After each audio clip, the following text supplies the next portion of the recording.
Jungkook যখন প্রথম BTS এ যোগ দিয়েছিল তখন অনেক কিছুই তার জন্য কঠিন ছিল। এই যেমন ফোনে ক্রেডিট না থাকা, মায়ের সাথে কথা বলতে না পারা, আর খুব অল্প পকেট মানি। এইসব সে কখনো কাউকে বলতো না। বাহিরে বাহিরে সে হাসি খুশি থাকলেও ভেতরে ভেতরে নিজের মাঝে লুকিয়ে রাখতো হাজারো না বলা কষ্ট।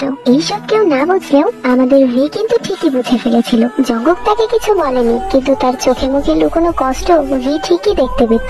আর একসময় ভি সিদ্ধান্ত নিল তার পকেট মানি দিয়ে প্রতি সপ্তাহে সে জঙ্কুকের ফোন রিচার্জ করে দেবে। যে ভাবা সেই কাজ। অনেকদিন পর জঙ্কুক জানতে পারলো প্রতি সপ্তাহে ভি তার ফোন রিচার্জ করে দিত। সে অবাক হয়ে কিছুক্ষণ দাঁড়িয়ে রইল এবং তার চোখে পানি চলে এলো। সে ভি কে শক্ত করে জড়িয়ে ধরে বলল, হিউ, আমি ভাবতাম আমি একা। ভি হেসে উত্তর দিল, মাকে নিয়ে তুমি একা নও, আমরা একটা পরিবার। যাও, মাকে ফোন করো। এই ছোট ছোট নীরব যত্নগুলোই তাদের বন্ধুত্বকে আরো শক্ত করে তুলেছে।